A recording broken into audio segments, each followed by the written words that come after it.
always, we are waiting. Hello. Let me see. As always, it takes significantly longer with YouTube because everything keeps going wrong. Alright, we'll wait for a couple moments. Should be fine. Oh, hi Paulina. Hi, I'm fine. How are you? Hello. Hello. Johansson. Scarlett, is that you? How's it going, you guys? What do you think of BRICS gathering in Brazil?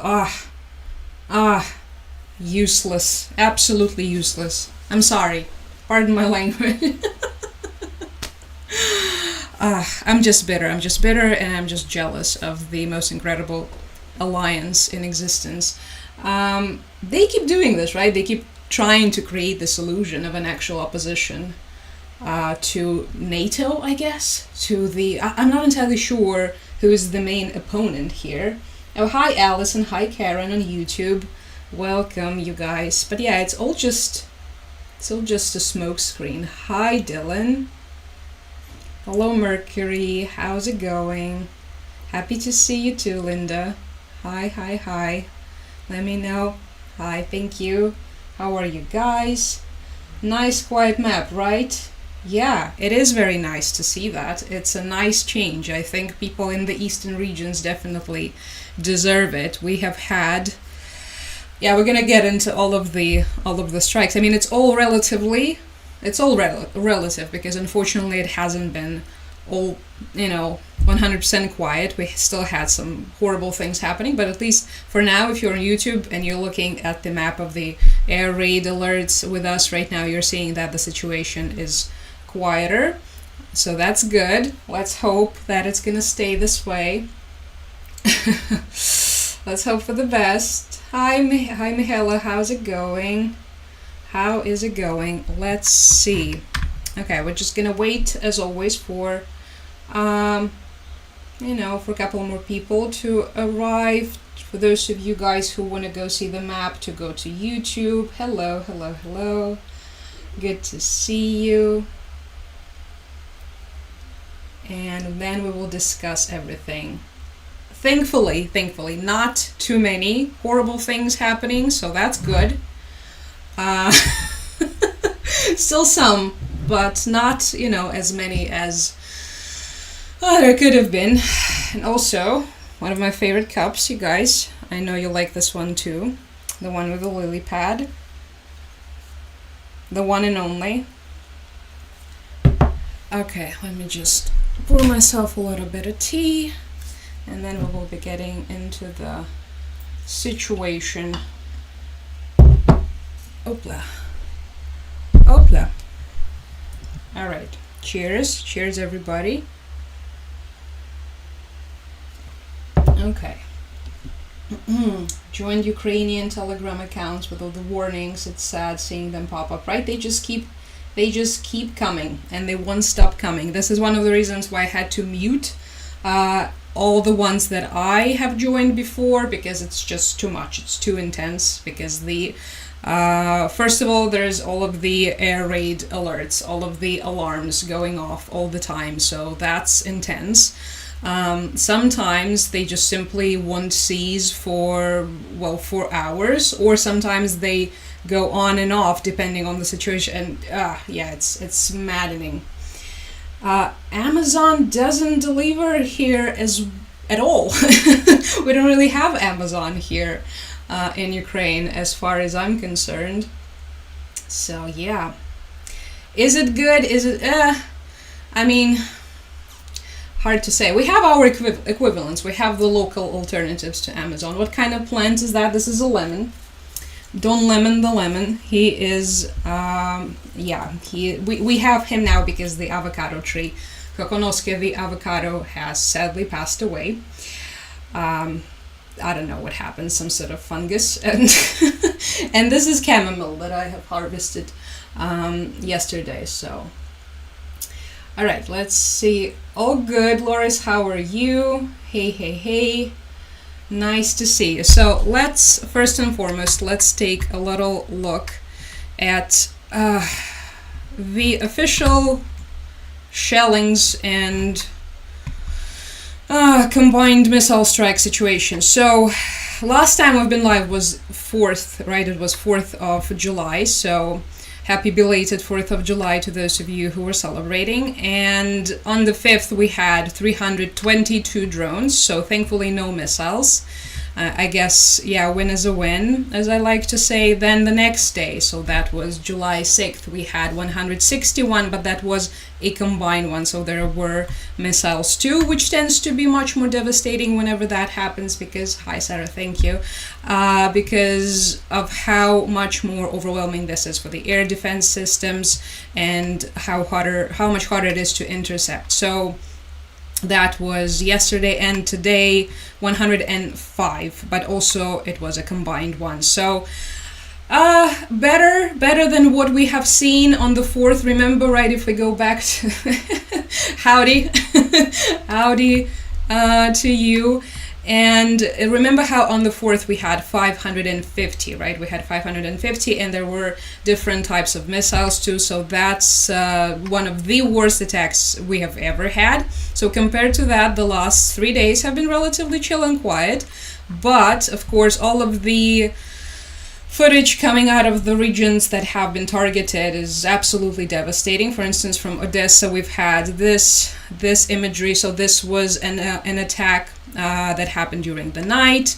One person was killed. There was this extensive damage to the cars, to the buildings. You can see how everything was just burning, as it unfortunately happens after attacks like this. And the rescuers is always trying to put out the fire. And yeah, just very loud night. You can see this is after the fire was extinguished. This is how it looked like. Yeah, it's been very loud in Odessa for the last, honestly, I've gotten the impression like weeks at the very least. But past couple days have definitely been extra loud. And in Kharkiv there was this really interesting situation.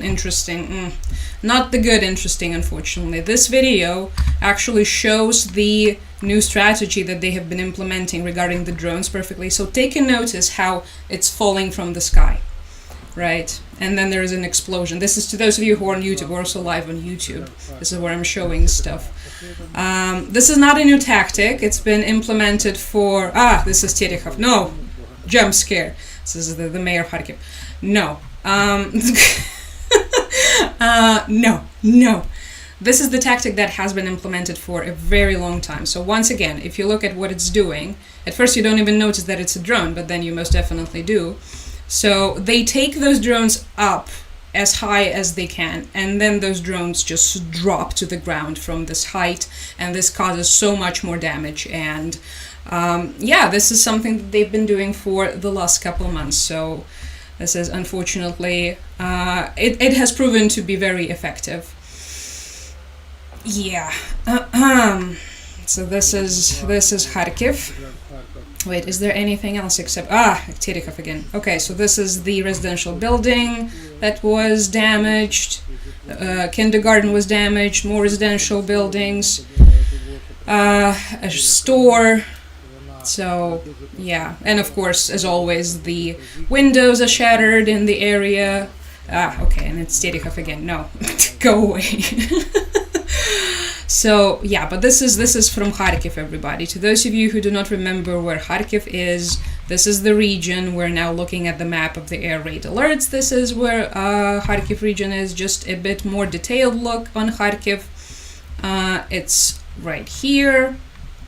Right, and you can see this thing happening in the north there. Recently, there has been an intensified battle in the Kharkiv region. So with every single day, it's kind of getting, more and more intense, with Russian attempts to take back what we have taken back, in because everything that you're seeing in green is the result of the counteroffensive that was implemented in 2022, and now all of the red territories, this is what the Russians have taken from us again. So yeah, it keeps happening, and that was Kharkiv. Yeah, I know. And hi Diane. The MEDVEDEV, as we like to call them, because of the noise that they make, those drones, right? Which platforms are you using for checking up to date daily situation? A lot of them, honestly. The total count, I don't even know how many. Probably it's in the dozens. There are all of the at least 15 to 20 media platforms. There are people on the ground that I follow personally. There are also all of these Telegram channels, also dozens of them. And then there are also the Russian sources that you have to check if you would like to get the enemy side as well. So I don't know, maybe more than 100, which is a lot. And maybe this is one of the reasons why I'm so sad all the time. So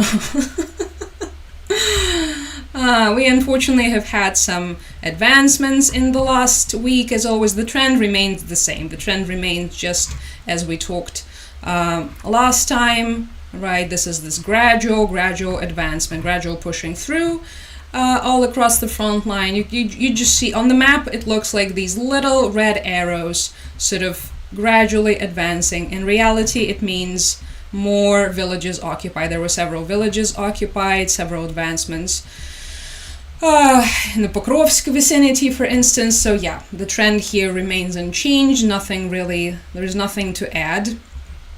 Our General Commander Syrski visited the front line in Sumy. Good, I guess. Not entirely sure what was happening there, but he visited, so okay, hopefully. Hi Carol, hello. We're already talking about the gradual Russian advancement in the front line. So hopefully his visit will change something. You never know. Hi Tim, hello. Hi guys. We're already talking about things. Sorry, I jumped into everything too fast today. We should have done a longer warm-up. Well, we can do it. We can do it later on. Why not? So yeah, this is what we're looking at. This is what we're working with. Pretty much unchanged, right? So we're still dealing with the daily drone strike and occasional missiles and the gradual advancement at the front lines. I don't think there's anything to add here regarding the situation.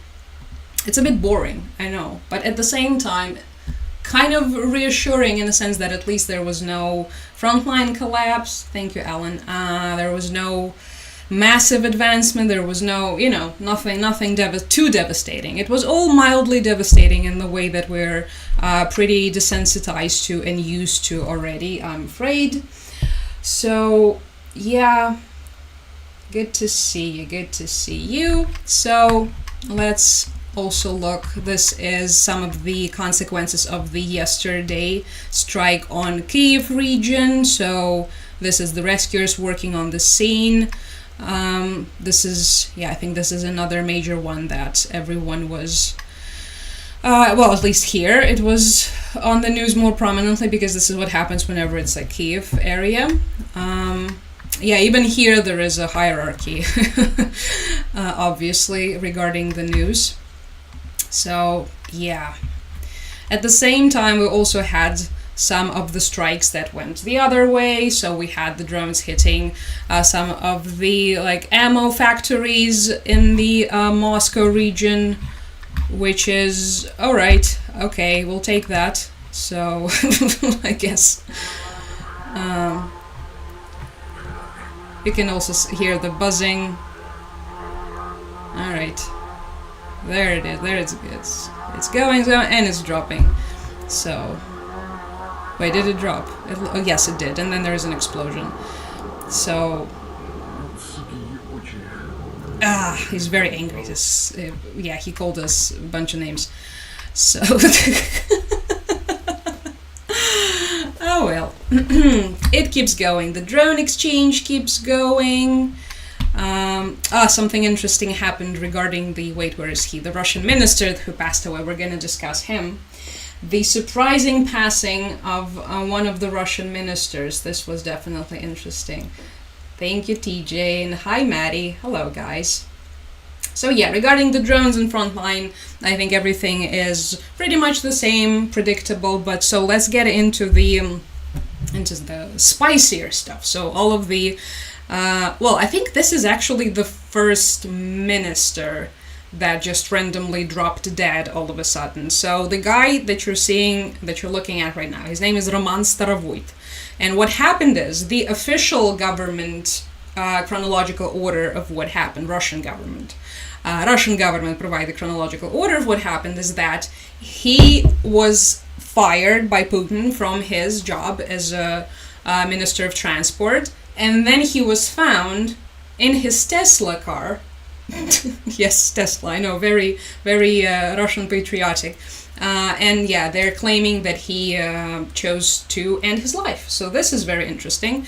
He was also he's a former governor of Kurskaya Oblast. What is Kurskaya Oblast? A reminder to all of us who might have forgotten. Anyway, this is a Russian oblast that borders Sumy region, and this is where the famous or infamous, depending on how you look at it, Ukrainian incursion had happened before.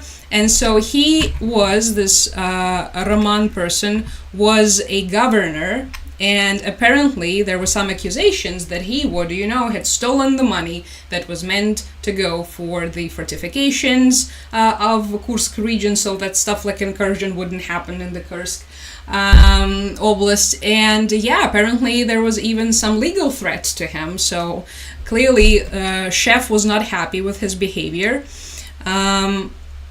So basically, yeah. Anyway, this is the official timeline. What's interesting about this is that there were other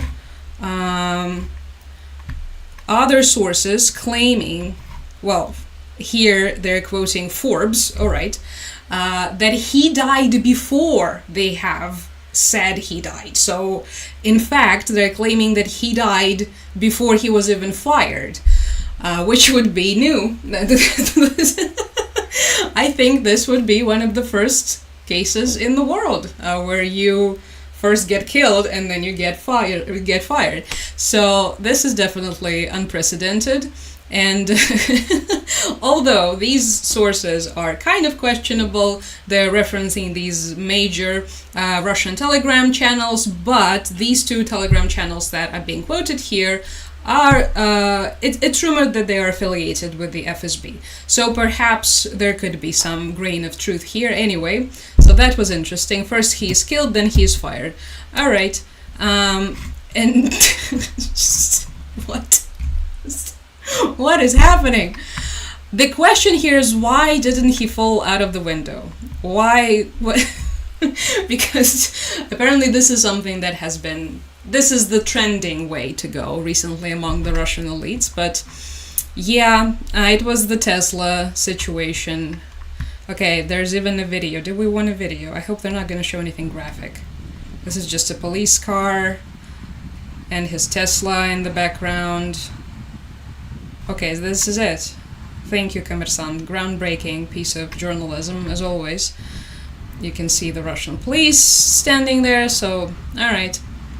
They also found a gun that was awarded to him before, during one of the award ceremonies for excellent service to Putin, I imagine. Yeah, they're now saying that he took his life using that gun that was awarded to him by his bosses. So, yeah, sure, that happened. All right. Yep, they are going with the unaliving, as TikTok would like for me to say. This is the version. No window. I know, this is something a recession indicator. No window. We have run out of windows officially. What's interesting is this, of course, by this point in time, we're used to all of these top Russian government officials dropping out of windows like flies, right? It's been happening, I don't know, every couple days, I think. There is someone, the big oil guy all of a sudden fell out of the window. Oh, this guy who's vice something in this organization. There's so many of them you don't even react to anymore. But it's been happening for, I think, at this point longer than a year. And yeah, we're definitely kind of sick and tired. But this one is a new one. This is new. And yeah, it also comes, I think, as... Oh, thank you, Anne.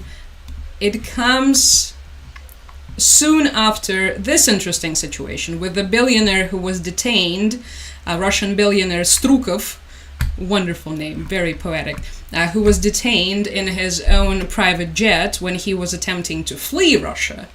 And this is also an interesting situation because, once again, the billionaires just usually don't get detained by definition anywhere, but especially in places like Russia, where if you were a billionaire, it means you have a roof of some sort, right? You have someone who is vouching for your safety. Oh, look at him. He looks sad. Like he's just crouched in his private jet. He has a little sad apple, I think. Anyway, and he is an owner of this like massive gold factory or something. And yeah, but he was attempting to flee with his entire family. He was aiming for Turkey. And then all of a sudden, first and foremost, there was an attempt to nationalize this factory that he owns, which is apparently one of the biggest... Wait, let us Google it. Yuj-Ural Zolota. Oh, thank you, Jonathan. Hi. Wait. Yuj-Ural Zolota. This sounds like a curse, but it actually means Southern Ural Gold. Okay, let us see. A gold mining company. How nice. What a dream business.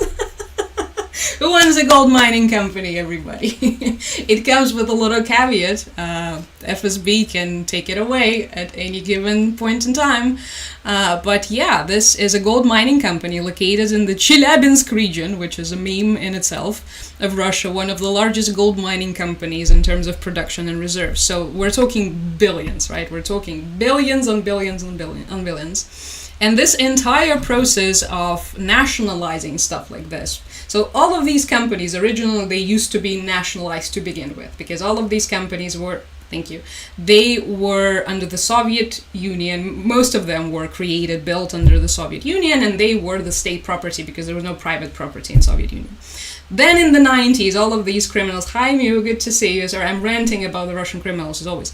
In the 90s, all of these criminals, not just in Russia, here in Ukraine as well, all these people that we now know as our dear oligarchs, connected to FSB, connected to the criminal world, connected to all of them, doesn't matter. They start seizing those for themselves, right? All these factories. And this is how they, thank you, they became owners of these companies, all of these mining, of oil, of gas, of diamonds, you name it, right?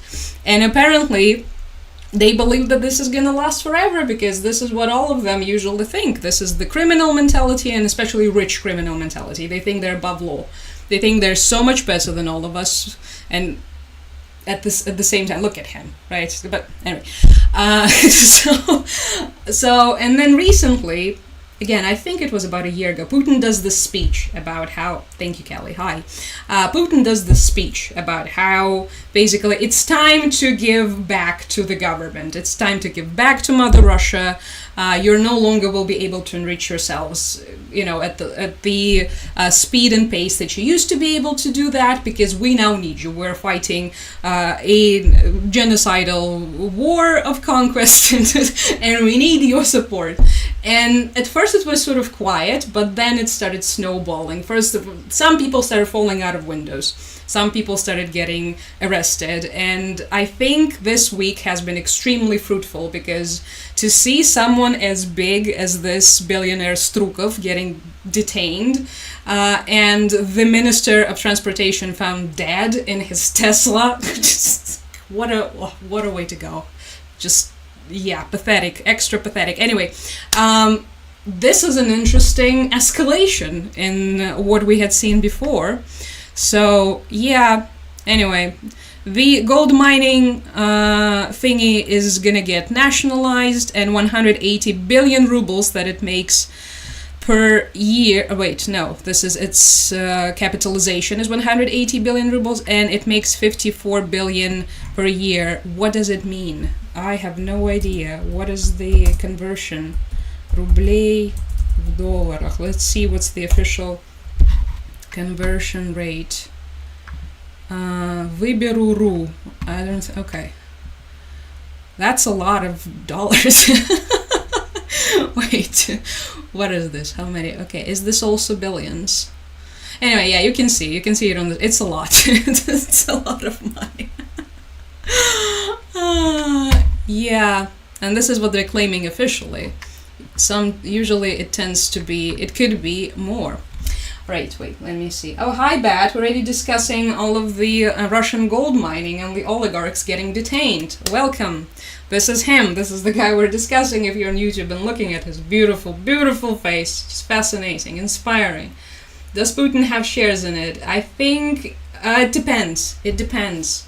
He definitely has in some of the biggest ones. It's kind of like considered a common knowledge that he always wanted Gazprom. And that the guy who is, what's his name, Miller? That it's actually like his guy, the guy who's in charge of Gazprom. But it's hard to say whether or not, well, he definitely does now. He definitely has a share in the, what's the name of it? Южурал золото. He definitely has a share of it now, so good for him. Vladimir wins again.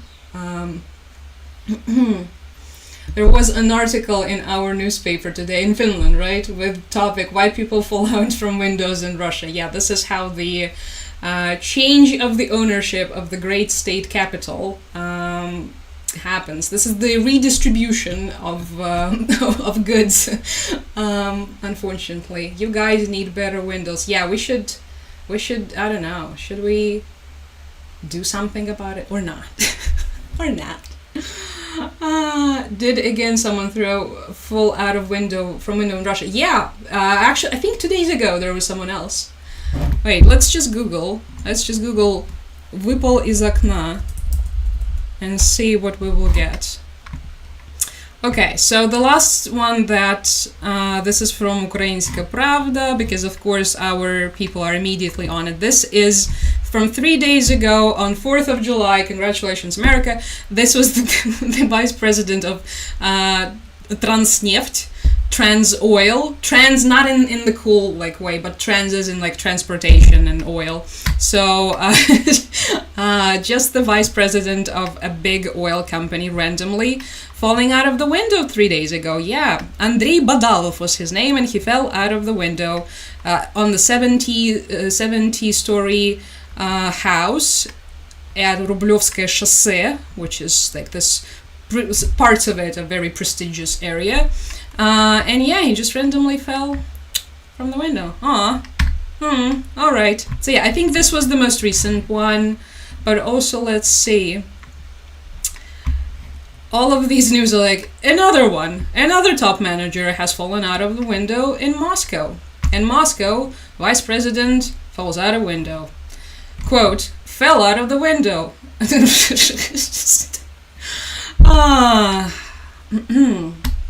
So yeah, I think he was the most recent one, so this is why his.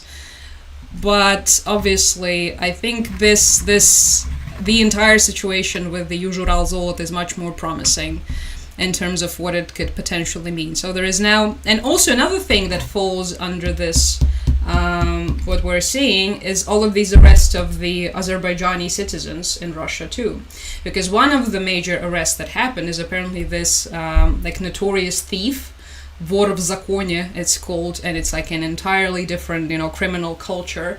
And he was detained because he was either lurking, anyway, the official justification was that he was planning something. I'm not entirely sure, but this could also, I think this falls in the same line with all of this happening. This is the division and redistribution of all of the capital, including the criminal, like, underworld one. So yeah, anyway, they detained the guy, one of the, a short description on who the guy is. Konstantin Strukov, one of the richest politicians, parliamentaries, members of Единая Россия, this is Putin's political party, and the richest citizen of Chelyabinsk. In 21, Putin awarded him with this medal called, basically, like, for, contributions for the motherland. Anyway. And yeah, so apparently the contributions are not as incredible anymore if he ended up getting arrested. And his granddaughter is denying everything, by the way. But they have already posted pictures.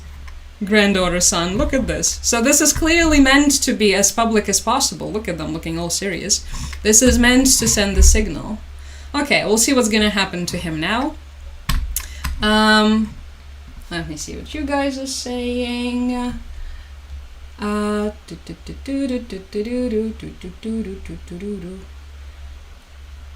of things is happening. Are they dealing with corruption? You mean the Russians? I wouldn't really call that dealing with corruption. It's the redistribution of the wealth. So they're kind of slowly, in certain regards, running out of money. Not in the way that a lot of people envision it's going to happen. Although, remember how a couple of days ago we talked about all of these talks spread by our presidential offices. Mikhailo Podolyak, for instance, he was one of the main originators of this conversation here, at least. But there were also other people and analysts who pointing out about how, the snowballing effect continues, how, their economies are, everybody knows that the economy is not as good as they make it seem, but that there's going to be signs that everything is not as good as it seems. Well, I guess these are our signs. Because people like this do not just randomly disappear. They do not randomly get arrested. They do not randomly fall out of windows, and they do not randomly get found unalived in their Teslas. So yeah, wait, let's see what else are they saying about the death of the former minister, except for the weird timeline where he is sort of like a Schrodinger's minister, where apparently he was both dead and alive at the same time. No, that sounds like this is it.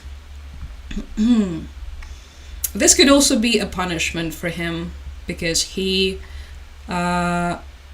clearly enriched himself greatly on the fortifications in Kurskaya Oblast, and this caused them a lot, especially in international prestige. So yeah, he was the governor of Kurskaya Oblast from October 2018 to May 2024. So during the most special time period. And then he became the Minister of Transportation. What's interesting about this, one more thing about the timeline. Wait, I have to tell you this. So if it's true, and he actually died before he was fired, this would mean that he managed to hold a meeting while being already dead. What do I mean by that? According to this, so we're still talking about this Russian transportation minister, to those who are just joining. He was found dead in his Tesla, and it's speculated that he actually died before he was officially fired and before the notification was, before the information went public. So if this is actually the case, the last time someone confirmed they saw him alive, that Russian transportation minister, was on July 5th. On July 6th, however, there is an accident in Ust-Luga. Remember Ust-Luga? We talked about Ust-Luga before. Ust-Luga is one of their, I think, the most modern port they have. I don't think I can find it on the map. But basically, this is where most of their oil trade is going through these days. This is wait, maybe I'm gonna show it to you like this. It's close to St. Petersburg, and it has some of the most modernized infrastructure. Okay. Anyway, it's close to St. Petersburg. It doesn't really matter. So this is where a lot of their trade, most importantly oil, but other things as well, going through daily. So it's busy, booked and busy. And yesterday, in that port of Ust-Luga, during the loading of the tanker, there was a leak of ammonia, right? And the Ministry of Transport of the Russian Federation reported that in this port in Leningrad region, this is the region of St. Petersburg, it used to be called Leningrad, there was a minor leak of liquid ammonia during loading and unloading operations on the tanker, Eco, Vizard, whatever. After the incident, the tanker was evacuated. The Ministry of Transport noted that because of the incident, the Minister of Transport, Roman Starovoyt, held an operational meeting. Wait, that's interesting. And the forces and wait, this is a really weird translation. I'm gonna go back to the original because the automatic translation is no good. So yeah, there was like an emergency meeting. And they also took all of their like extra forces and put them under like special, emergency readiness regime. Anyway, so if he was actually, if it's true, and the guy was last seen alive on the 5th, how on earth did he have an emergency meeting? What is happening? Not only are we dealing, by the looks of it, with the first person ever who was fired after they were already dead, but is also the first person ever, the first minister, to have an emergency meeting after already passing away. Or maybe they got to him after the meeting, because I'm not buying for a moment that it was him who did it himself. It's definitely, it's an inside job. So, yeah, this is... Okay, that's all I have to say about the dramatic passing of Roman Starovoyt, Russian transportation minister and the former governor of Kursk. Anyway, just some drama. Yep, the transport minister Nightshade. He was dead and alive at the same time, as it happens. We already, I think it had happened before once with Prigozhin. Remember Prigozhin? Yeah, he was also dead and alive at the same time, and kind of is still, because there's still people convinced that he was not actually killed. After the coup, whatever that was, attempted coup. Okay, sorry, I'm behind the chat as always. There were two, a lot of window incidents, but that was the most recent one with the Transneft, Trans Oil person guy, what was he, vice president? Nah, that would be mean. As you can see, the drone strikes from our side, they continue to happen, but it's like the ammo factory, right? Stuff like this, the drone factories, all of the good stuff. But the window situation is concerning. Thank you, Thomas. This is very sweet of you. Thank you, Pam. Didn't catch your full name. The mob is big. The mob is not just big. The mob is integrated with the secret services. Okay, I'm gonna catch your name now, will I? Okay, will I be able to pronounce Pamahretek? Pama? Sorry, I try my best. Anyway, thank you.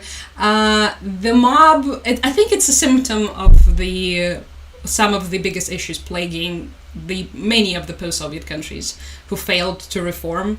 Like in our case, it's the same problem. It's the mob integrating with the security of the intelligence services and the politicians, and and then they turn into this disgusting blob. Oh, thank you, Danya. Thank you. Appreciate it. This is some kind of fern, I think. Thank you. C'est la vie. I know. What else can we say? Okay, it won't load the rest of the chat. Sorry, guys. So, to those of you on YouTube, let's take one last look at Roman Starovoyt, the Schrodinger's Minister of Transportation. And oh, thank you. I haven't seen this one before. Thank you so much. Thank you. All right, we're gonna be closing him down, and the usual Zolota as well, and this guy who fell out of the window, and Ustluga, that gave us this brilliant piece of information regarding the transportation guy somehow having a meeting while potentially being alive. This is Yermak, another jump scare. We're gonna get to him. We're gonna get to you too. First, we're gonna discuss the interestingly located Russian Orthodox Church in Sweden that apparently is or could be a spy facility, because of course it is. So let me see in the meantime what you were saying real quick, because I didn't see it the last time. Thank you, good sir, for saying that my Russian accent is nice. It can. Thank you, Maddie. Thank you. Appreciate it. Thank you for the support. Thank you so much. Maybe soon we get news about falling off. Imagine if Putin just fell out of... Okay, well, we already discussed that. He probably did, and we didn't even notice. Anyway, Medvedev would be... Oh, he went on another disgusting rant, by the way. Okay, we have to do this. This is one of those things, you know, if I had to see it, you guys have to see. He went against Ursula von der Leyen. Those of you who do not know, let me show you Ursula von der Leyen. Ursula von der Leyen. I think Yep, that's her. I think many of you remember her, but maybe some of you do not. This is her. Look at her. Just you know, just a normal lady, right? Just a normal lady, president of the European Commission, former German politician, but of course Dmitry Medvedev, former Russian president and current goblin and basement-dwelling alcoholic, he has to say like that he... So this is actually very interesting, because you can use their official channels, you can use their Telegram channels to see what kind of propaganda they're going to be spreading through their networks next. So here he attacks Ursula von der Leyen and calls her, for some reason, a gynecologist, which is supposed to be, I think, like a misogynistic attack. But why a gynecologist is an insult to Dmitry Medvedev is something that we will never learn and never find out the answer behind, and maybe it's for the best. Anyway, so he now wants to start spreading the conspiracy theory about her and the vaccines, because of course, right? Also, it's worth noting how much of the Russian influence is behind a lot of the anti-vaccine group and the anti-vaccine movement in general, especially targeting the West, because they're still getting vaccinated. They're getting vaccinated themselves, of course. So yeah, it's about her and some purchases of Pfizer during the pandemic, and nobody knows how much money she received.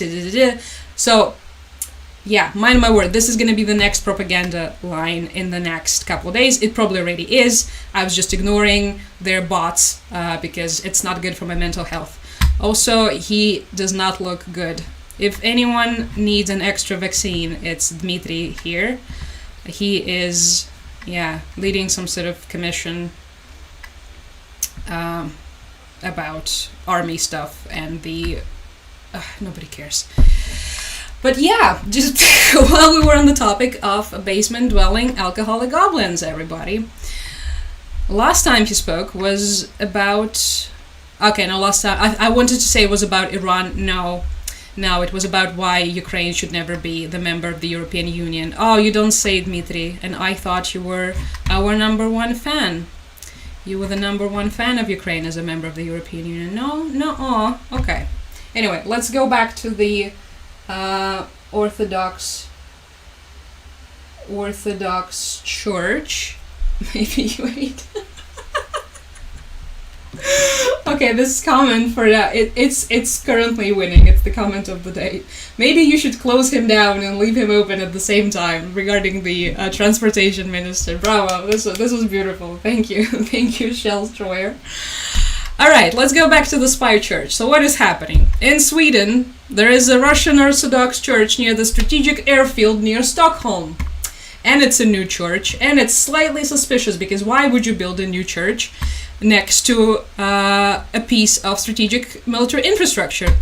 Apparently it also has too high of a dome, which is questionable, and a priest with a medal from the intelligence of the Russian Federation. What a wonderful story. I love everything about this.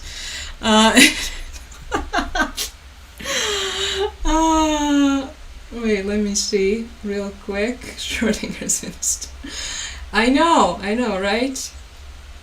I'm gonna give you a little, just a short, brief look into this, like a little background check on the situation before we get into the article itself. The Russian influencers showing full the supermarkets are full. There are occasional shortages of stuff there. Like with eggs sometimes, which, I mean, a lot of people globally apparently sometimes have egg shortages. With potatoes, recently there was like a mass potato shortage, but it's not like empty shelves. It's not the Soviet Union style situation. So one of the reasons it's interesting that they're actually doing this, though, like showcasing it to people, because I don't think anyone was really under the impression that the situation is that bad, right? They have food, but yeah, it kind of reminded me of that one time. Remember when Tucker went on his little propaganda trip to Moscow and he was out at a supermarket smelling bread?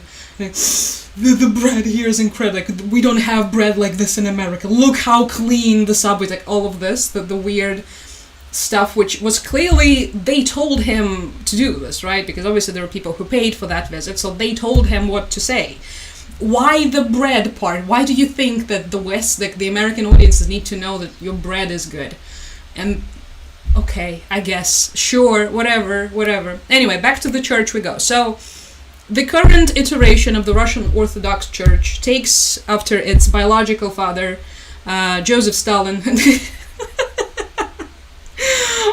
who is actually a real founder of this chapter in the life of the Russian Orthodox Church, because, so to put it briefly, it was persecuted and almost closed down in the first couple of decades of the Soviet Union. So in the 20s, in the 30s, especially in the 30s, at the height of the Stalin's purges, they have executed more than 100,000 clergymen, so they have effectively destroyed the Russian Orthodox Church. And then in 1943, Stalin was like, you know what, I think we could use for our purposes, and he gathered a bunch of people and gave them a mandate to be priests.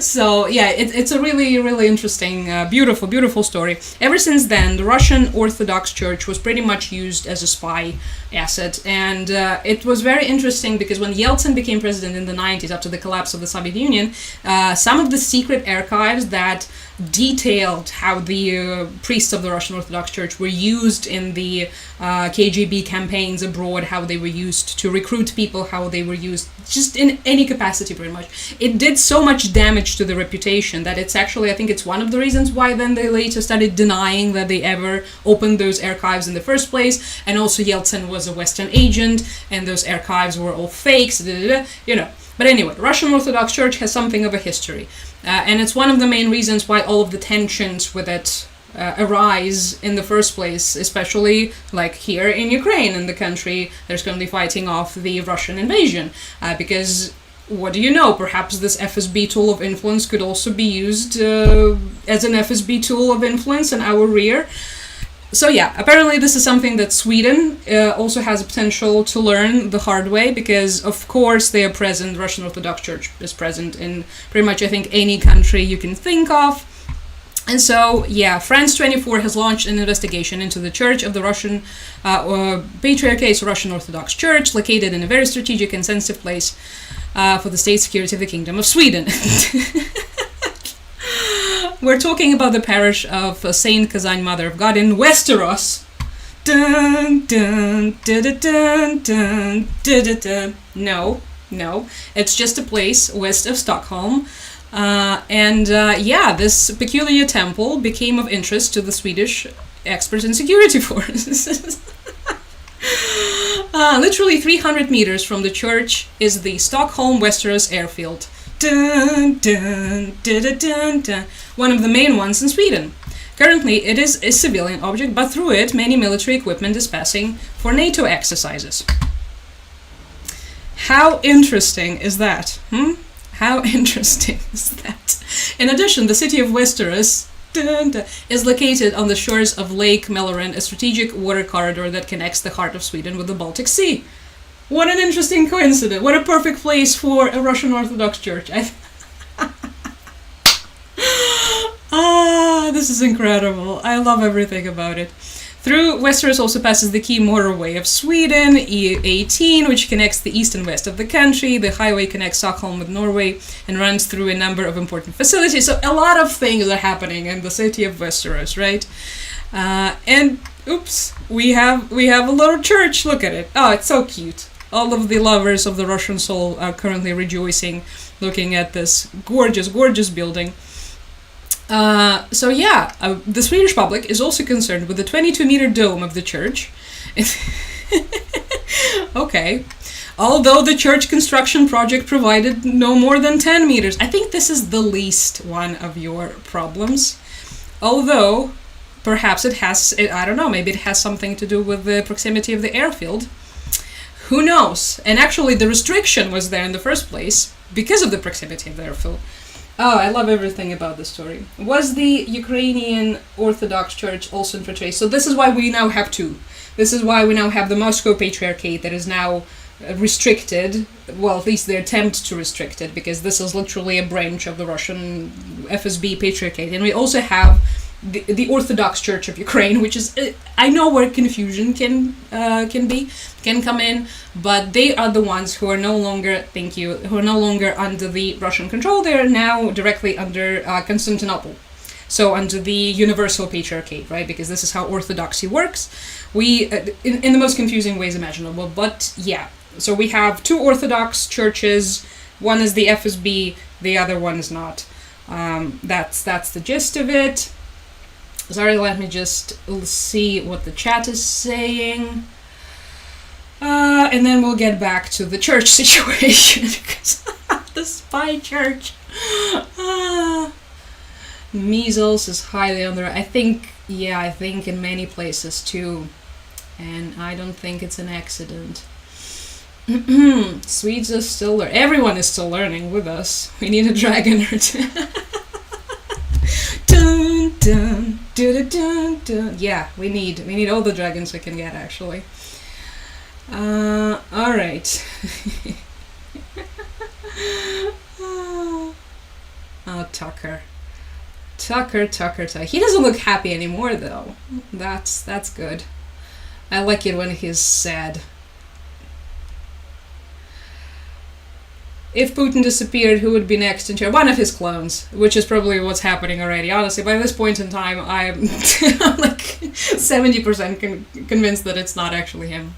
So, and no, nothing's gonna change. Nothing's gonna change. They've already rewired the system. They're making money off of the situation, and yeah, they adapted. This is a very adaptable system that they have. The entire KGB hierarchy. So yeah. Anyway, we go back to the Orthodox parish in Westeros, which has 100 believers. Okay. While in general in Sweden there are 5 communities of the Russian Orthodox Church with a total number of about 2,000 members. So, the Russian Church in Westeros, responsible Russian Church in Ukraine.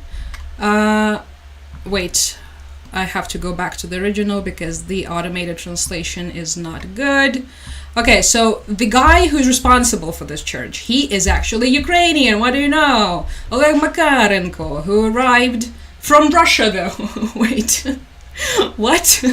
Okay, no, he's not. He just has Ukrainian last name. He arrived from Russia in 1990, and a couple years ago, this guy responsible for the church was actually, he was taken to court for financial machination, of course, for fraud, basically. Because aside from religion, he's also a businessman. Yeah, that also makes sense. So, of course, the church was built on the Russian money, so the foundations that are located in Russia. Another interesting thing that I have read about this, so the territory of this church, right, it's surrounded by this metal fence, it's protected, and most of the times it's locked. Which, okay, maybe it's not as weird knowing how, if it's just 100 people, but still a little sus. And yeah, also the journalists who were investigating the story, they have found in open access documents confirming that Makarenko was awarded a medal from the Russian intelligence. And he was awarded in 2023 So after the beginning of the full-scale invasion of Ukraine. So how about that? Mu says it's locks and there are guard dogs as well. Of course, because that's what church is all about. It's about gigantic fences, rabid dogs, towers, spy towers that you use to spy on your neighbors and friends. Hi Dave, thank you. Yeah, that's what Jesus would want. So, I know. I know, you guys.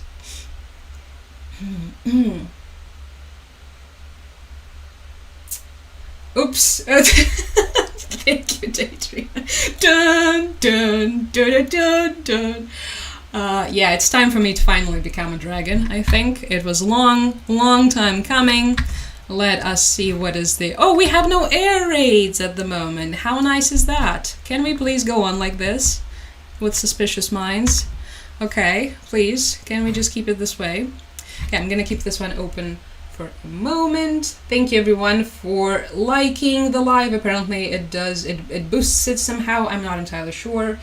We have not been able to prove it, but this is what TikTok keeps telling me. So yeah, thank you for the support as always. All right, so we discussed the billionaires, we discussed the church. Also recently, this was something interesting. Most of the Russian statistics regarding demographic situation in the country are now secret. Huh, interesting. I wonder why. All demographic statistics are now hidden. I mean, honestly, I understand everyone who's dunking at it and saying that, okay, it's to hide the losses, it's to hide, which, yeah, of course, it probably is, but also it makes total sense for the country at war to do something. Of course, they're not at war, they're at a special military operation. But yeah, the number of permanent population was hidden, migration growth was hidden, number of births and deaths was hidden. I'm honestly surprised it was still open up until recently, up until this recent poll. Okay, domestic migration, data on arrivals to the country and their countries of origin. Oh, okay, because I imagine Russian nationalists are probably super displeased with the number of migrants arriving, especially from Central Asia. Information about refugees, internally displaced persons, and those who receive temporary asylum. Okay, so that's now a big secret, so we're not allowed to know it. I don't know. Again, it's like, all right, okay. Coming from the country that had a census. When did we had a census for the last time? 2001, I think we had our last major census of population. I don't even know if I am, entitled to laugh, because at least they're trying to count something. We're not even trying anymore. So yeah.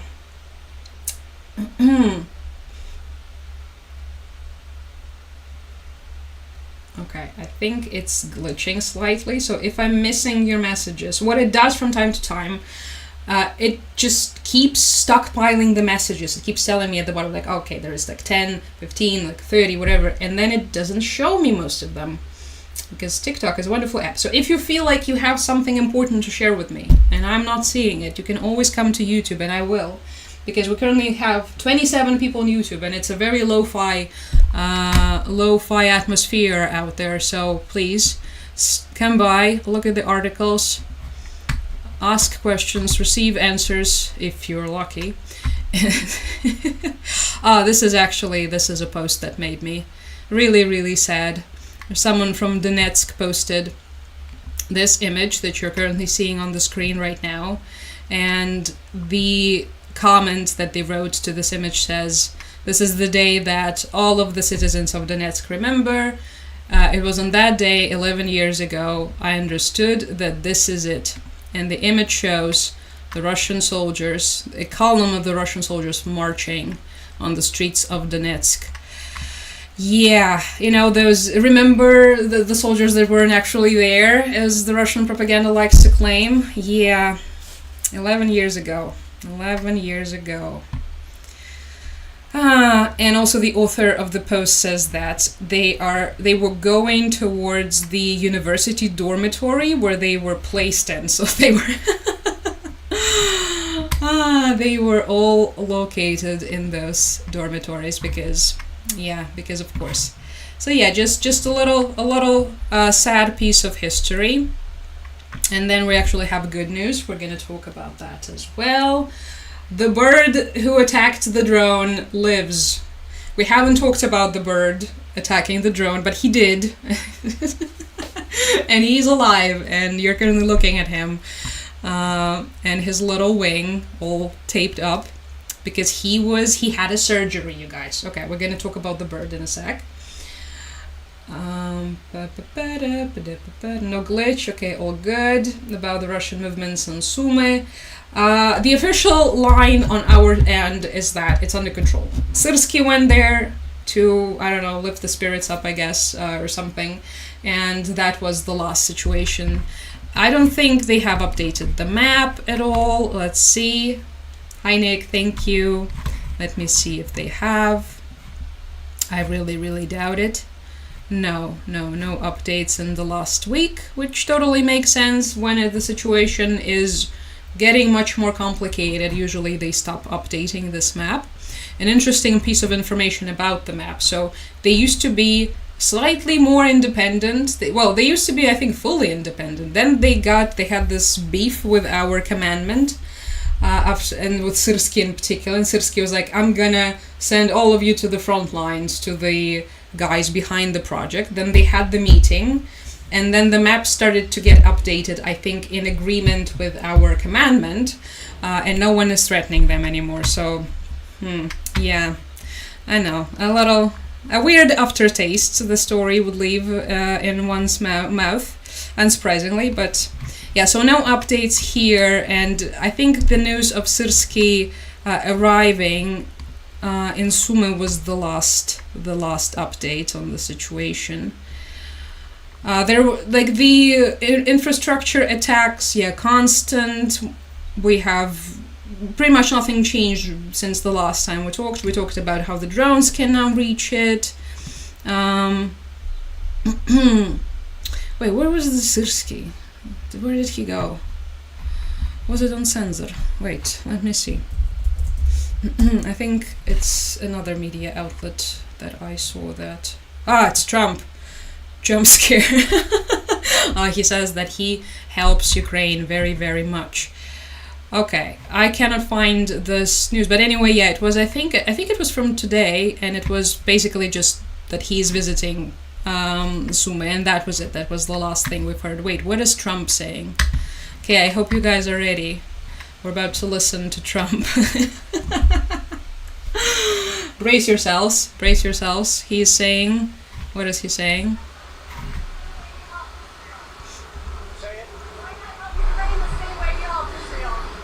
I am helping Ukraine. I'm helping it a lot. Oh, that's it. Okay, we were saved. He just said that he's helping Ukraine a lot. Okay, thank you so much, glorious leader of the free world. He's wearing a new hat. He's wearing a white hat with blue letters. Okay. And he said the same line. Say the line, Donald. This is the war that wouldn't have started if I were president. I'm so tired. Okay, bye, Donald. Thank you for that. Okay, we're gonna get to this one. I promised you the bird. Let's talk about the bird. So this is the bird. He already has a name, apparently. Let's open the backstory on the bird. Do we have the backstory? So he became famous. This is the bird. His name is Shrike. Why Shrike? I don't know what this means. And he became famous in Ukraine after he attacked the Russian drone. So he he attacked the Russian drone successfully, and then the Ukrainian soldiers picked him up, and then they brought him to the volunteers because he was wounded while attacking the drone. He has a broken wing, poor guy, and yeah, he was sent from the Zaporizhia front lines to Dnipro, and yeah, he's now just chilling. He had his operation, like he has his very stylish cast situation. Looks absolutely petrified because, of course, I imagine they're probably planning on releasing him. They're also detailing his how he's feeling. He's feeling better. So He's stable. So that's good. That's the drone attacking birds, the special biolab modified, as the Russian propaganda would call them, birds of Ukrainian evil and destructions. What's going on? We're talking about this. We've actually been talking about this for an hour at this point, Lakers. The sentiment is not really good. Yeah, I'm gonna be honest with you. The sentiment is not good. The sentiment is the sentiment is pretty depressed and kind of awful. I don't think there's anyone who is sort of happy about what's going on or optimistic, which totally makes sense considering the situation that we find ourselves in. So yeah, people are just doing what they can to cope and live in this new reality of ours. I was listening to some analysis, and people were talking about, well, obviously everyone understands that this could last for years, and this is the new reality that we find ourselves in, and it was just this is something that I remember back in 22, 23, if someone would say something like this, oh, this is going to last for years, people are like, oh, how can you say this? No, how dare you? No, of course this is going to be over next year. This is good. Now everyone's like, of course it's going to last for a million years. And there's going to be none of us left by the end of it. So, yeah, everyone's really sad and tired and depressed and angry, I think, sometimes. So, I probably a mix of those. Okay, the bird. We discussed the bird. Yeah, and if there's anything you would like for me to discuss, Carol's like, no, Trump. I'm sorry, Carol. We did it. It was a quick one. It was a quick Trump brief, and thanks for the warning. We need a trigger warning, right? We need like a plaque. It says, Trump incoming. Truth Social. Thank you. So okay, it's new merch. Of course, it's new merch. Daddy got him some new merch. All right. Okay. No. Just no. Just no. They do need to make a patch of the bird. Honestly, the bird deserved it. He's a good bird. So I'm very happy that the bird made it, honestly, because when I heard about it for the first time, I didn't think the bird would make it. I mean, attacking the drone. No, but he did. He's a cool bird. So yeah, thank you, Shrike, or Shrake, because it was spelled differently in different articles, but yeah. There's also a horrible video today of a Russian drone hitting a pelican who's a rare species, and everyone is sharing it on Twitter, and no, we're not going to look at it because, first of all, why would we do this? Second of all, I think all of us by this point in time will know that they're also committing an ecocide, pardon. So I don't think this is a secret. We've all seen the images of the destruction, the forests completely wiped out, deforested, the Kakhovka Dam after explosion, all of the rare animals stepping on the mines. Yeah, it's just, yeah, it's part of it. It's part of the, part of what is being done to us, unfortunately. Okay, I'm just gonna close the bird. We don't have any more air raid alerts for now, which is wonderful.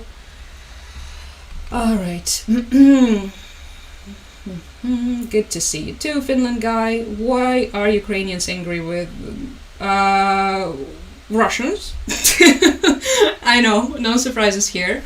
But did you say who, or did you say why? I didn't see. Would you say there is a drop in support since Trump? Oh, people are angry with Trump too, by the way. Angry with the government, angry with the officials, angry with the lack of reforms.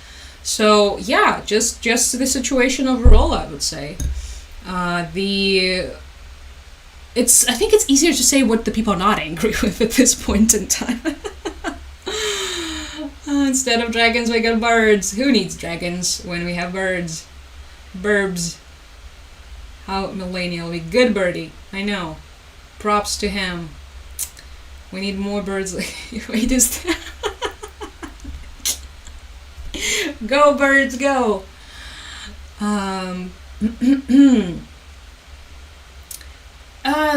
The Trump stuff, yeah, it was definitely, first of all, yeah, he does take up a lot of our information space because there's just so much of him, and everything he says is so weird and confusing. And even my neighbors were like, they're like in their late 60s, no, they're in their early 70s, and they don't speak English. They they didn't really understand much about politics, not really interested, but even they were like, what is he doing? So there was definitely a lot of confusion with that, because now the sentiment, I think, is kind of shifting towards, okay, they're abandoning us, so what are we gonna do? So it's gonna get worse, right? And everybody is already thinking that the situation is at the lowest of the low.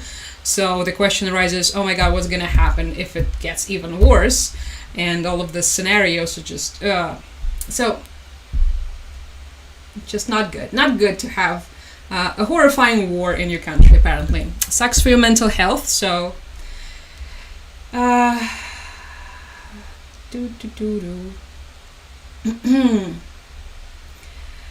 I'm good, thank you for asking. Wait, did I miss some comments? No, I think I didn't. What kind of bird was that? Oh, we missed the... It was some... I didn't even understand what it meant in Ukrainian, but like a type of falcon, I think? Something like that.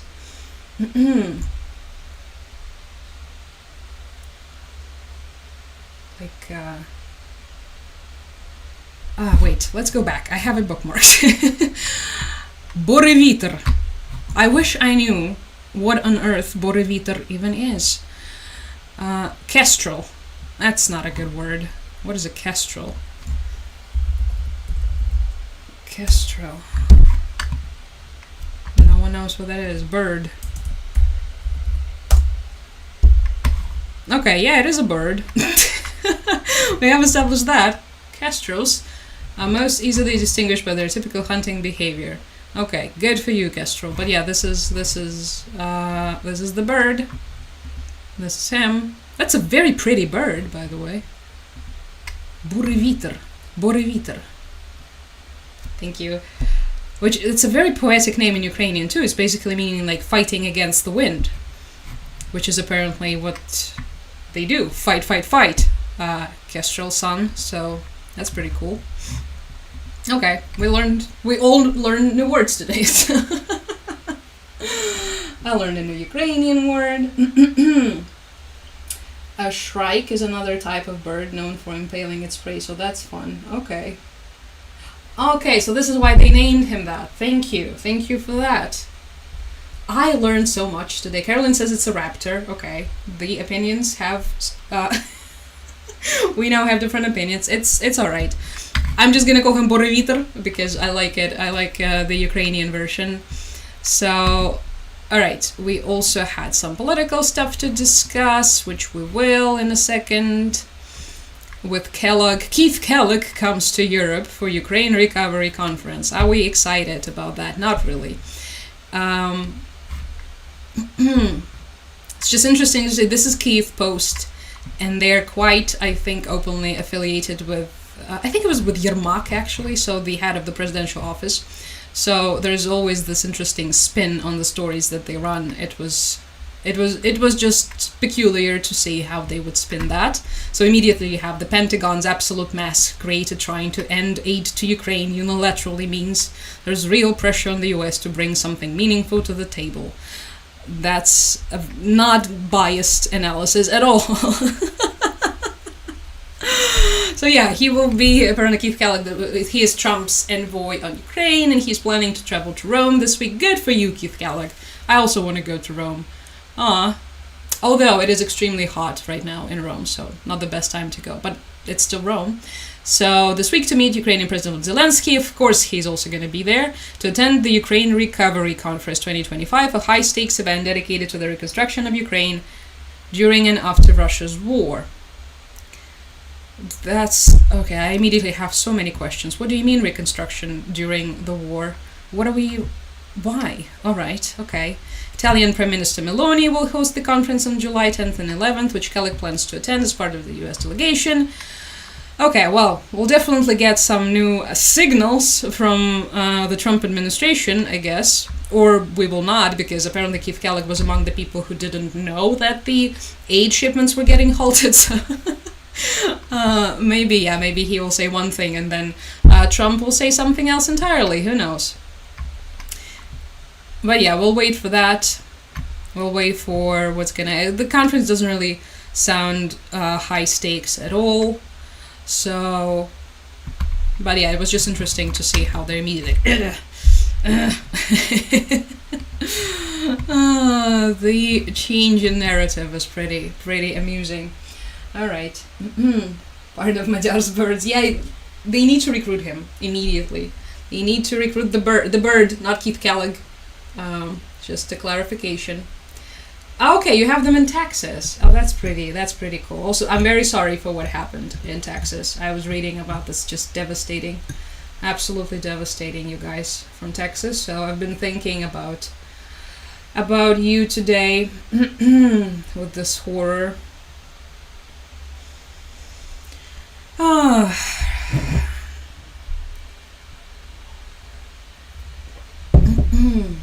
hi Zoe. Hello. How are you doing? Already discussing all the horrible things as always.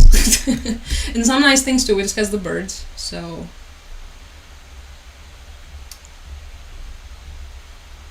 alright, let me wait for the chat to load. And yeah, we also have this new profile piece on Yermak in The Economist. This is the highly controversial head of Zelensky's office. And the man who many consider and believe to be the most important sort of previously behind-the-scenes figure pulling the strings in the presidential office. These days he's not really behind the scenes, he is, out in the open. It's pretty hard to escape him. And he has been very active in our politics. He has been putting his people in different places. What this piece is interesting is that it states that apparently there is an ongoing beef between Yermak and Budanov, which is the new low for everyone involved, and that apparently Yermak wanted Budanov to resign. Budanov, I think many of you know who Kirill Budanov is. He's the head of GUR, our intelligence. This is him, this is the face you will never forget, especially if you've ever participated in war crimes against Ukraine. So, yeah, that's him. That's him, and according to this profile in The Economist, quoted here by the Ukrainian media, there is ongoing tensions between them.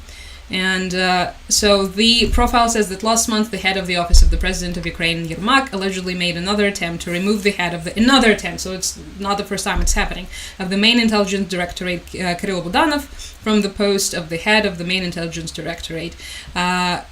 And he can also be behind the promotion. Okay, so it's like some corrupt official stuff, as always. But yeah, this was just interesting. This is not the first... Actually, this is a second hit piece on him in the last month. The first one was by Politico. And yeah, there was also one... I don't remember what it was exactly, but it was basically stating how everyone in Washington is tired from Yermak. How they don't like him, and he's annoying, and he doesn't know what he's doing, and he's also constantly there bugging them all. And yeah, that was also that was interesting to see. But I think there's been so many very clear signals towards our presidential office that the Western partners are not happy with this guy. They do not like him. They want him gone. And yet Zelensky, he's always by his side. He has his back. So this is, I think it's like one of the most sort of heated ongoing controversies in Ukraine. He's a very polarizing figure here, Yermak. So anyway, sorry, got carried away. Yeah, there was a flood. There was absolutely massive flood and attacks. I already have people in the chat answering. Many people didn't make it. Yeah, and many children too. There was a Christian camp for girls, and many of the girls didn't. Well, they're still looking for them, but just devastating. Very rapid flash flooding. So, it even made it, even here on the news, people were talking about this, and everyone, because, well, obviously, I'm not able to watch the news really during the weekend. No, okay, this makes sense. No, it's totally fine to take a step back, and kind of relax and not watch the news all the time. It's fine. I think it's actually healthy to do this occasionally. Our brains are not wired for this much information all the time, every single day of the week. So yeah, just some recent drama from our side as well. Let me close this down. Nothing special. If there are any developments, I will of course let you know. But for now, this is where we are. Okay, the map is super calm. I love it. I love it for the map and us. I mean, it's the least we can do. It's the least we can do. Keep the heart amidst all of the horror. Okay, everything is good. Let's see what else. I still haven't read this one. We will discuss it when I do, because I don't like to pretend like I have read something when I haven't, although I know some streamers do it. There was an interesting conversation about the potential increasing of the Russian military presence in Armenia, following the meeting of, like, the entire Azerbaijan-Russia debacle. Russia detains people from Azerbaijan detains people from Russia. There are all of this diplomatic scandal. Then Aliyev, that's the president of Azerbaijan, meets with Erdogan, who is the president of Turkey, and there are all of these talks that maybe Azerbaijan will now have Turkish military, and Turkey is a NATO country. Oh no, Russia's getting surrounded. And then there are all these talks about potential Russian military presence in Armenia, but then Armenia says no, this is from the Ukrainian intelligence, they're all lying. So just a bunch of post-Soviet beef with no substance, but it's still interesting to see the situation developing, because why not? Everything is interconnected. You never know. So why not keep an eye on it just in case? And while we're on the topic of Turkey, Erdogan continues destroying the main opposition party, and it has been going on for such a long time. And no one is, well, of course no one is doing anything about this. Who could do something about this? But yeah, there were more arrests, and yeah, it's just getting, hi Tizai, thank you, just getting worse and worse and worse with Erdogan. Yeah, really trying to consolidate more power. So yeah, anyway, just something that I have been observing. TikTok will be gone in March and being bought out. Oh, I heard about that. This is just so unnecessary and devastating. And it's just, honestly, I didn't want to say it, but it does sound like something that Russia and China do, trying to isolate their people from the information. And yeah, there is no way around it. It's like a firewall type situation. What do you mean you need a separate app just for the United States? You cannot be here with the rest of us? No, just So yeah, I mean, they're talking for now. It's rumored that it's going to happen around March 2026, so we still have some time together. But the situation overall is just like, how weak do you have to be to do something like this? I always thought that blocking is it's like the last reserve. You cannot handle people communicating with each other, can you? Okay. People getting alternative opinions and information. All right. Okay. I guess.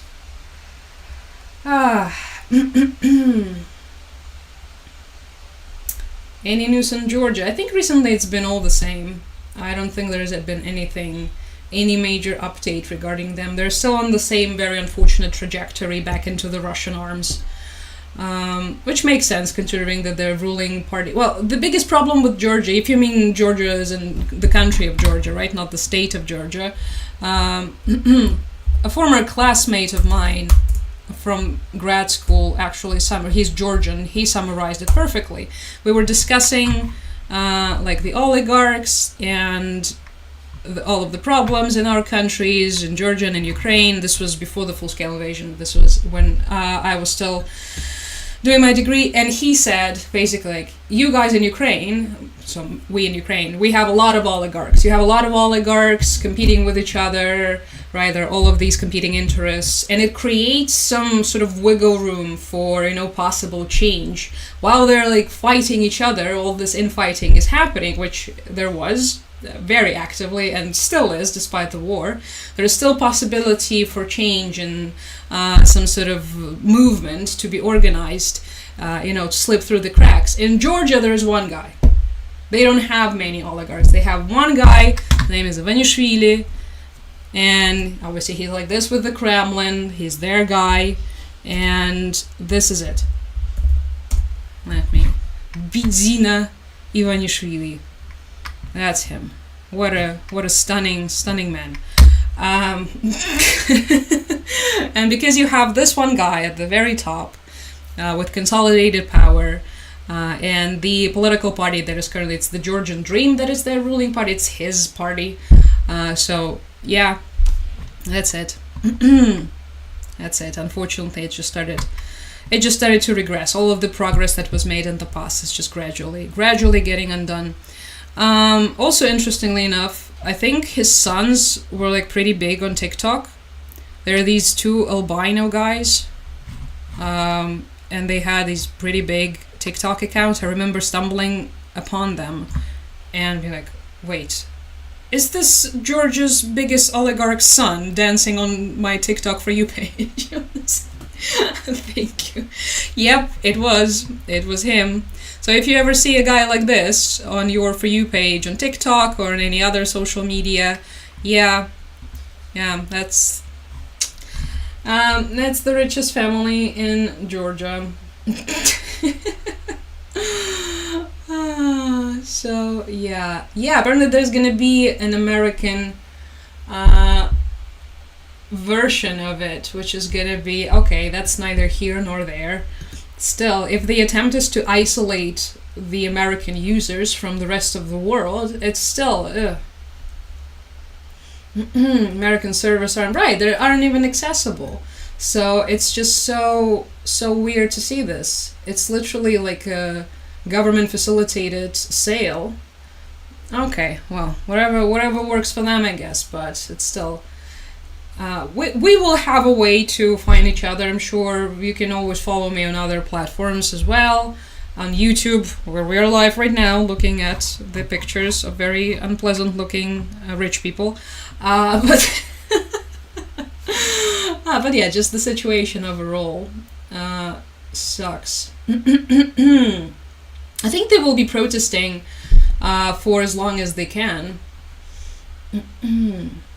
Zoe says, I hadn't heard of that happening for the US. You mean the ban? Yeah, this is something that they have been talking about today. But the news sources that I have seen claiming this, at least, well, the ones that I have seen, the majority of them were kind of questionable, but it happens from time to time. This is how sometimes they launch the story to gather the initial reactions. So, but unfortunately, it just sounds like something that they would do.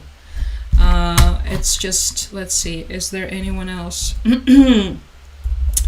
TikTok sale, let's see. Okay, yeah, Reuters also writes about a TikTok building new version of app ahead of expected US sale. The information, okay, they're referencing this, the information people.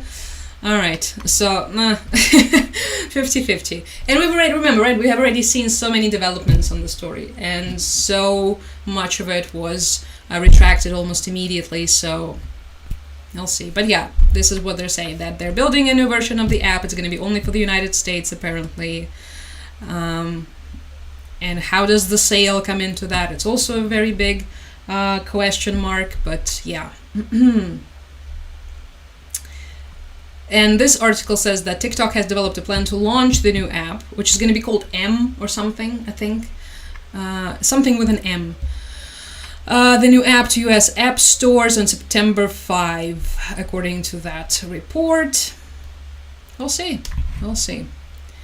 So if they do that, of course, their next move would be to try and bring as many people as they can to that app and hype it up, and maybe somehow, maybe they will pay extra to the creators to go on there. We'll see. This is going to be interesting. But yeah, I know it is. It's absolutely anti-capitalist. This is government just interfering with business, of course. But they're claiming it's because, the CCP has already intervened first, so it's not real. It's a bunch of mumbo jumbo, all of it. Yeah, they're gonna be able to censor it, I'm sure. They're gonna be able to. They've already started rolling some of these. They've been testing these features on TikTok itself. The US search engine for TikTok works different. There was a day after, remember this the entire hoopla with, they're gonna close down TikTok, and then Trump chimes in. The CEO goes to Trump says, okay, I'm gonna rescue TikTok, and they're like, oh, thank you so much, Trump. And then I think a couple of days after that, it was like there was this sort of shake-up of the entire app. They reset the algorithms, and after that, the US search engine became different. And people have already been able to prove it. So if you look up certain things on the European TikTok, for instance, the results, especially if it's like controversial things, the results tend to be different from the US results. So they filter them. Another thing was they also have all of these like little warnings now for be careful with this content, or like, and it's never on the type of content that you should actually be worried about. It's never on the type of content that you should be wary of. It's always just someone talking about like the democracy or expressing some kind of concern. I think there was this young gentleman who was basically worried about the dismantling of the democracy happening. And his video had this massive warning saying, don't believe everything you hear. How spooky is that? How Orwellian was that? So yeah, they're already testing these features, and then they're probably gonna launch the app after they have tested and collected the data that they need, and then they will start paying the influencers, and we'll see if it's gonna work. Good luck to all of them, I guess. Also Lukashenko threatened Poland. We also have to talk about that. Let me see what you guys are saying. That will ruin TikTok for me. Well, I mean, I think it's gonna ruin it for everyone, honestly. Chelsea says, yeah, I've seen that firsthand, where certain search terms give no results in the US. There you go. We even have the witnesses of what's been happening. So, wasn't Trump originally? He was originally behind the TikTok ban, and then he was the rescuer. How fun, right? How interesting. You can just say whatever, apparently, these days, and everyone's gonna forget, because the media cycle has the attention span and memory of a goldfish, as we have already established. There should be a USA-only version for Trump. Truth Social. Why cannot they just go to Truth Social and leave you guys alone? I don't know. Because that's a part of it. They also have to ruin everything for everyone else. Another X. Yep. Right. Exactly. Exactly that. Thank you.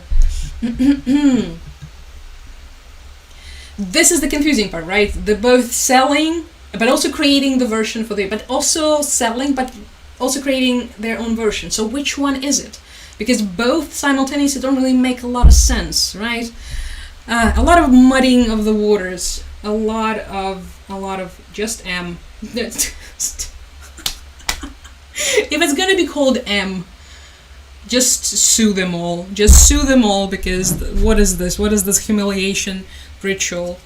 Okay, we're gonna get to Lukashenko in a couple moments. Let me just have a little sip of my tea from my gorgeous lily pad. I don't know if you can see it. Opla.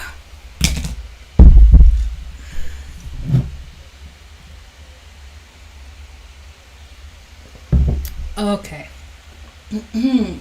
Okay, let's look at the clip from Lukashenko. The source for this, the account that I'm showing you, it's not really good, but the translation is is okay. So we're just gonna use it for the clip. And this is Lukashenko talking about Poland, Lithuania, Latvia, and Estonia. So Poland and the Baltics, and basically threatening them with war. Let's see. Балтии позволяют превращать себя в очередной после Украины военный полигон. Ни в каком другом статусе наши ближайшие соседи с Западу абсолютно не интересны. Что Германия, создавая армию, хочет воевать на своей земле? Нет. Нет. Вы видите, как в Украине прокси-война. Точно так они хотят воевать против нас, в том числе и против Украины. Славянских народов мы всегда им поперек горла. Они хотят воевать на чужой земле. В данном случае Литва, Латвия, Эстония и Польша. Так что ни в каком другом статусе эти государства Западу не нужны и не интересны. Если хотят в очередной раз исчезнуть с карты мира, это будет их выбор. Okay, so to those of you who are not on YouTube, and or maybe if you didn't read the subtitles, basically, yeah, he's saying that the West, hi Suzanne, thank you, the West is using Poland, Latvia, Lithuania, and Estonia because Germany is going to fight. That I think he's referring to the fact that Germany is now expanding its military arsenal. Thank you, Cobra-san.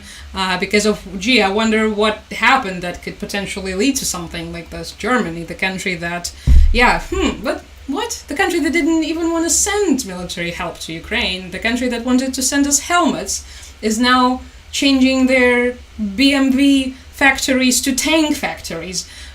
What could have caused that? Anyway, so, and yeah, Germany is militarizing and they're not gonna fight. Was this thunderstorm or was it an explosion? Okay. Germany isn't going to fight on their territory, they're going to fight on territory of Poland, Lithuania, Latvia, and Estonia. And if they dare to attack Belarus, because in case you guys didn't know, the entire purpose, the entire sense of existence of all of these countries is to destroy Belarus. Then they're going to follow the Ukrainian scenario and they're going to disappear from the map. So yeah, just a bunch of nonsense, as always. But again, peculiar timing, considering that recently there was military training, there was this meeting with the Trump's envoy. So something is clearly brewing in Belarus, and yeah, he's dropping hints that he is still here, very, very active, and he has a lot of things to say. And thank you. So, yeah, Lukashenko, we haven't discussed him in a while, everybody.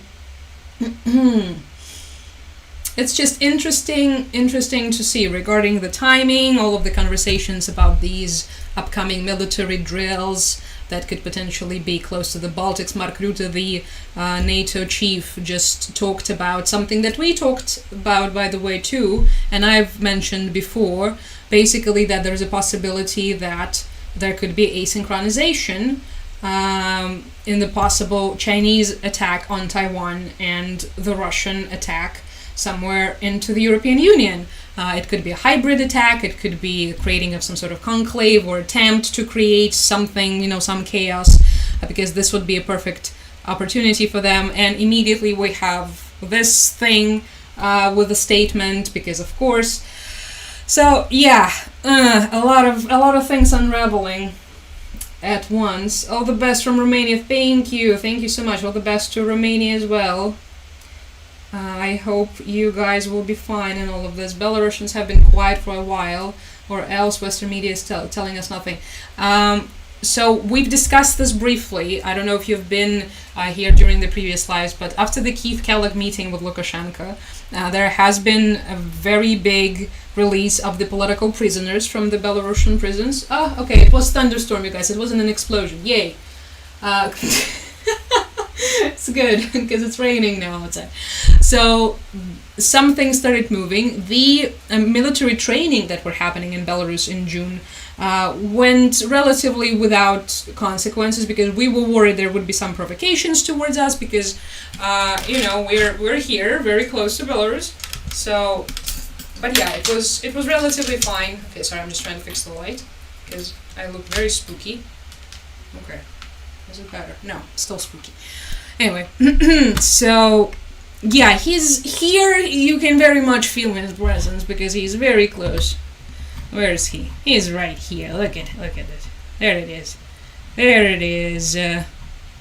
Bordering all of us, bordering Ukraine, bordering Poland, bordering Lithuania, bordering Latvia, so, and of course Russia from this side as well. So that's Belarus. It's still out there and will be.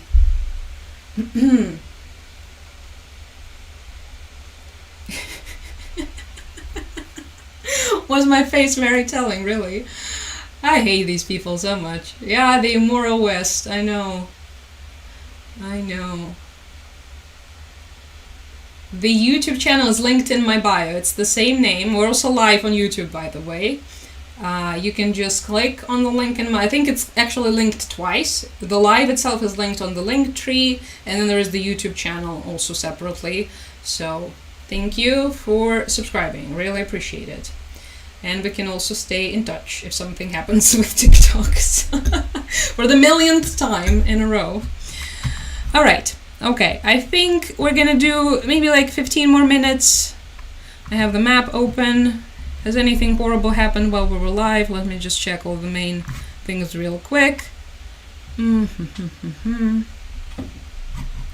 now I think this is pretty much unchanged. Is anything on... Okay, Zelensky released his daily vlog.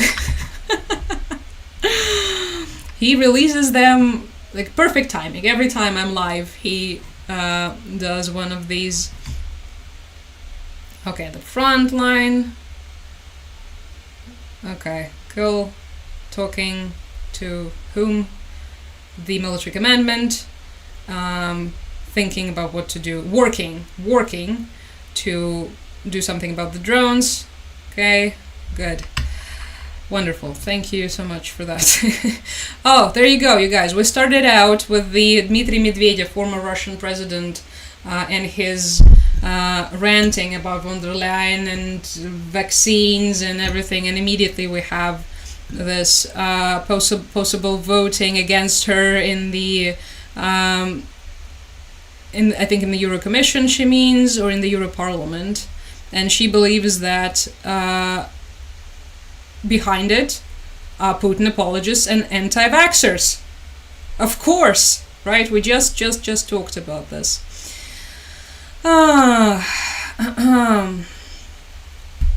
Of course. It was initiated by the Romanian far-right politician Gheorghe Piperea, and yeah, they're gonna vote on this next week.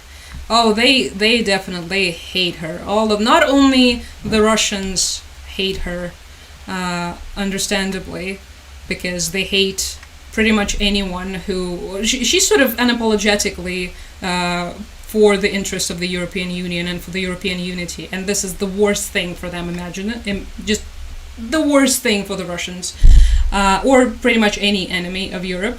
And so yeah, it's them, and then it's all of these far-right wannabe autocrats, these far-right parties in the European Union that are on the Kremlin payroll 9 out of 10 times. So yeah, it totally makes sense. This is the campaign that we are witnessing. Oh Christ! All right. What is this? Oh, we had another human safari drone strike, huh? Okay, it was a drone strike on a residential building, I think. It happens unfortunately daily. If we talked about every single one of those, the live stream would last for, I don't know, 11 hours probably. Alright, so let me just see what you guys are saying, and then we will be probably calling it a day. Oh, you found me! Yay! Thank you! Thank you for being here on YouTube. Appreciate it. I see you guys. 35 people on YouTube right now. Thank you so much.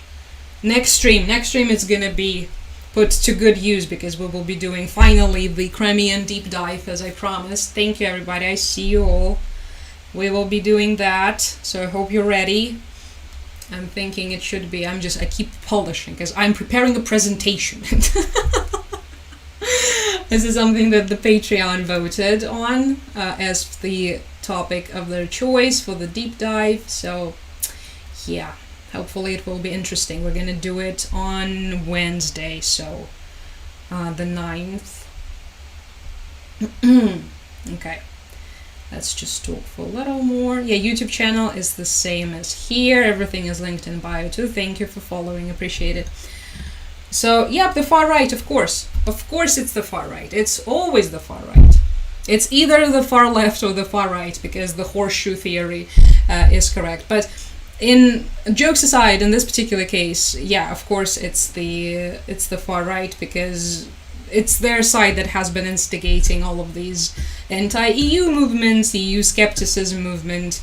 Like, you go to any country within Europe, you look at what these people are saying, and it's pretty much the same rhetoric. Oh, our country is damaged by the European Union so bad. It's especially funny when you see the countries that are actually taking more from the European Union than they're contributing, and there's still politicians who have the audacity to claim that, no, they're taking our soul or something. And there's always some sort of Kremlin connection, because of course they need to divide and conquer. And this is their main strategy and has been for a while, so in some countries there is a pushback against that, in some countries there is no pushback. So like France was trying to do something about Marine, Agent Marinka, as I like to call her, so Marine Le Pen meaning.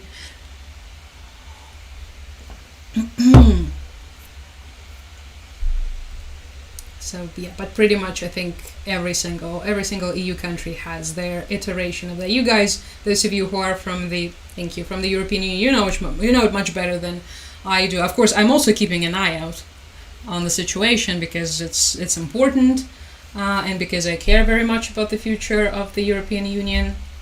But yeah, you know it's been going on for a while. They're gonna replace her, I imagine. Hopefully it's not gonna... Okay, thunder. Good. We haven't had any strikes in our region in a while, so let's not start, please. Oh, thank you, Kathleen. This is very sweet. I'm really glad you're enjoying the lives. Thank you. I'll work harder to make them even better. I'll try my best. Thank you. Oh, I'm so sorry. I hope your family in Kherson is fine. I think it's currently one of the worst places to be in Ukraine regarding the... especially, with the... considering the human safaris and everything we have discussed before with all this constant targeting of civilians in Kherson. Did you get out of Ukraine and then... Yeah, I've been away for some time. The most recent one was about a month ago. So yeah, I do that from time to time.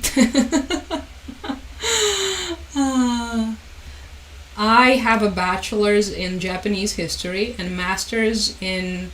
I actually checked today when I was working on my Crimean deep dive. I have apparently written... I'm a Master of Arts. I didn't know. It's an MA in European Studies. And it was the... how was it called? Central and Eastern European, Russian and Eurasian Studies, which is very funny, because I am the Eastern European, Russian and Eurasian Studies, but I think this is why they got me a scholarship for that program. And I did it with the 3 universities. It was a mixed degree, so it was University of Glasgow, University in Scotland, University of Tartu in Estonia, and Jagiellonian University in Krakow, Poland. So Trump, I'm afraid Trump doesn't want to go. So I'm sorry about that. He's mad at Putin, and then he says this is Biden's war. Yeah, I don't know, if I had $1 for every time, if all of us had $1 for every time he said it's Biden's war, how rich would we be? I mean, okay, not that rich, but we would be able to buy ourselves like a nice dinner or something, because he keeps repeating this. And I understand why. He's repeating this so that his electorate would repeat this. This is how they memorize all of these like the little lines that they then spit out at us on social media. But yeah, just it's been encountering MAGA in the wild has been unforgettable for me personally. I didn't know the people who would be able to point to my country on a map could hate us so much. So, yeah. I hope so too. But at this point, okay, let's just brace ourselves for whatever happens next. We should talk about this. We should talk about this more. I'm not in Crimea. I'm from there. I've lived there for most of my life. I'm in Volyn right now. A reminder to those of you, this is current Volynska Oblast. Historically, Volyn is all of this. It's something I have learned kind of recently. I'm ashamed. Okay, honestly, I've been trying to get to like local history museum here in Volyn and Volynska Oblast ever since we moved, so like for years, and it's closed. It's been closed for as long as we've lived here. So I cannot get to a local history museum even. But I try to learn things about the new home, I guess. And this is where I'm from. This is the beauty, and we're gonna be discussing it next time. Would you like to study something else? At this point, I don't think... I used to have plans. I wanted to write PhD, like a PhD dissertation, get a PhD. And I wanted to go back to Japan because I used to work in Japan. I always wanted to study in Japan. I had all these plans. I don't think I'm capable of writing a thesis anymore. I think my brain has just destroyed completely and utterly. But yeah, I had this idea, like a comparative case between Crimea and the Japanese Northern Territories, so the Kuril Islands that have been also like under Russian occupation, and I thought it could be interesting potentially. This is let us scroll all the way through Russia. That's them, right? It's these islands that it's interesting because Japan is implementing all of these different strategies, like soft power strategies to basically like, I don't know, get people there, make them friendlier to Japan, make them travel to Japan, introduce them to Japan. There's like a visa-free entrance. So all of the cool things about soft power that you do. But yeah, it used to be years ago. It used to be before full-scale invasion. But I thought, hey, this could be such an interesting comparative case. We could look at like all of the soft power tools that Ukraine is implementing regarding Crimea, trying to get Crimea back. Now nothing, it doesn't matter anymore. Soft power dies the day the war begins, like the hard power begins. So, but yeah, I used to have all of these ideas. I used to have ideas, you guys. Okay. I think have I done most of the questions, because I think I'm boring you a lot and we don't want to do that. Oh, don't even get me started on JD Vance. Eyes of a killer, honestly. Thank you, Moo. Appreciate it.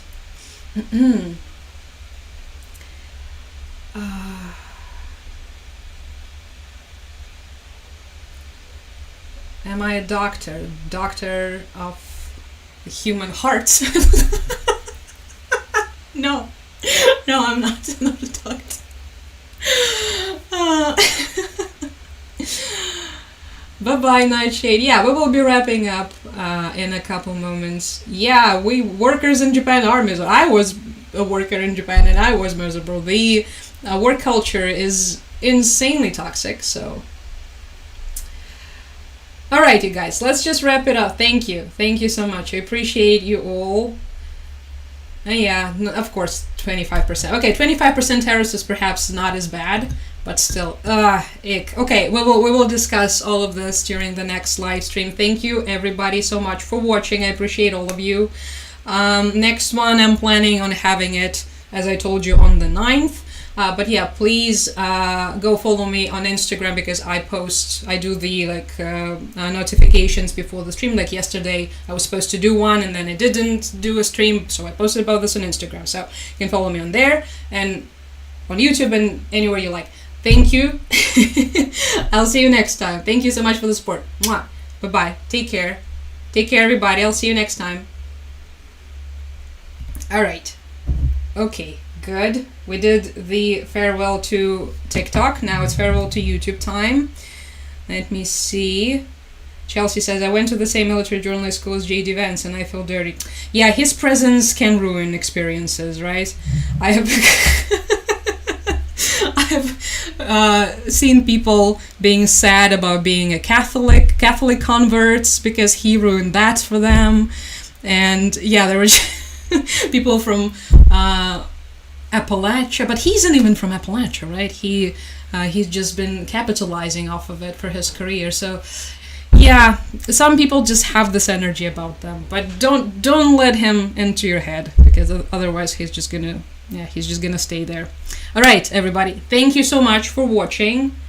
I the couches.